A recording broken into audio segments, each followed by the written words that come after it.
Hello everybody, welcome to this session on lessons learned during the pandemic, Covid-19. We all have been experiencing for the last 2.5 months the impact of Covid-19 pandemic, where every walk of life, every creature on the earth got affected. Probably the mightiest mammals, the mightiest animal, the strongest, the wisest animal, human being, got the worst effect ever with this pandemic. If we see there is no country in the world which has not been affected. Only the severity changes. Which country has affected much and which affected less. But literally every one of us have been affected with this. With the result, we are all advised not to touch our own face. No force on earth would have ever imagined that we will never be allowed to touch our own face. That's the status of affairs. Even our Prime Minister, Modi ji, appealed to everyone to light a candle on April 5th to show solidarity in the fight against the coronavirus, which attracted a remarkable response.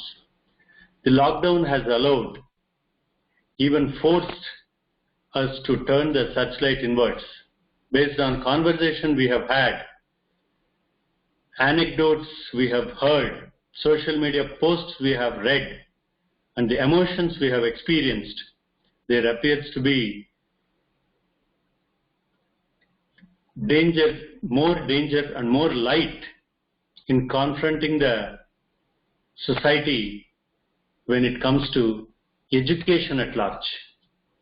This is an occasion for all of us to show our solidarity, to show our gratitude to all these staff, paramedical staff, medical staff, security forces, municipal health workers, all these people who have been working for us when we were allowed to stay at home.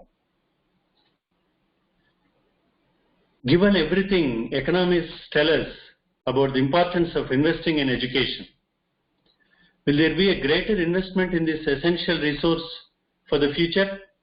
And will special attention be paid to training teachers in how to digitize their instruction effectively while ensuring learners in disadvantaged areas are given the access to technology that has become essential for learning?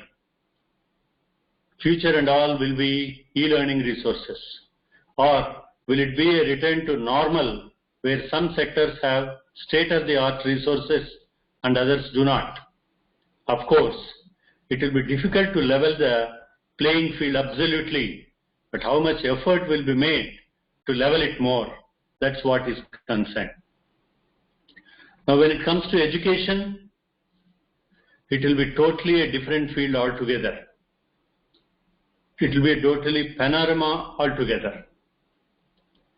There are lessons to be learned in the changed atmosphere, in the changed arena of learning, institutions, learning methodologies.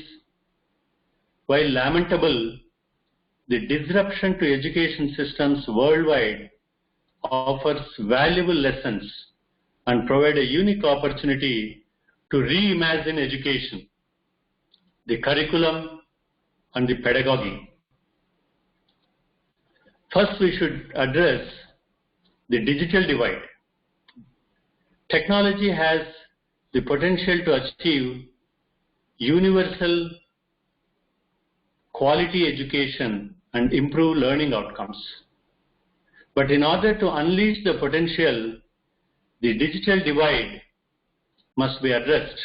Digital capabilities of the children, the required infrastructure, the connectivity must reach the remotest and poorest communities. Access to technology and internet is an urgent requirement in the information requirement age.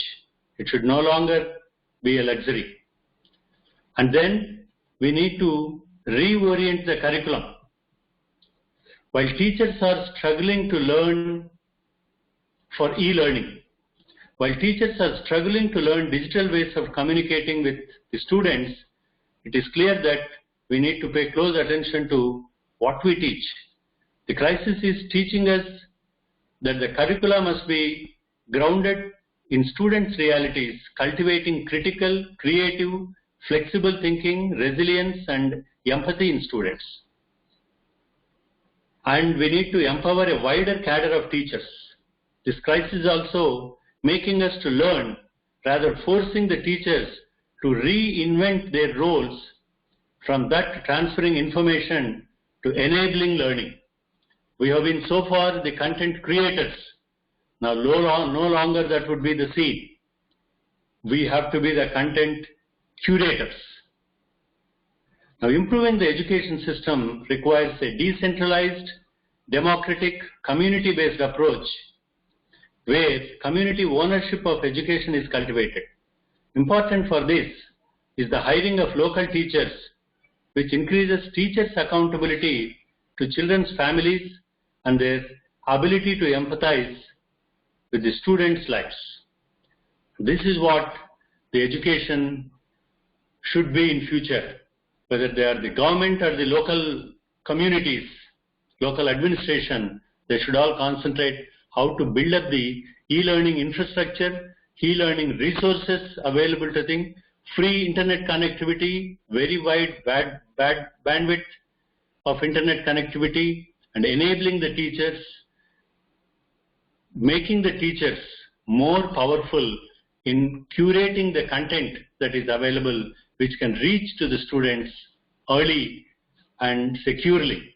And that is the lessons that we all need to learn from this COVID pandemic.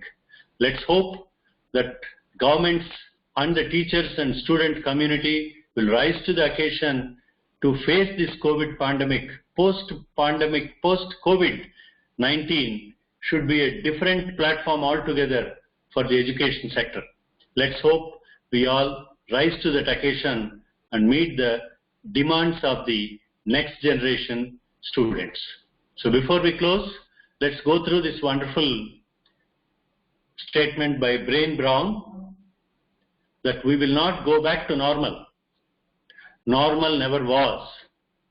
Our pre-corona existence was not normal other than we normalized greed, inequity, exhaustion, depletion, extraction, disconnection, confusion, rage, hoarding, hate and lack. We should not long to return.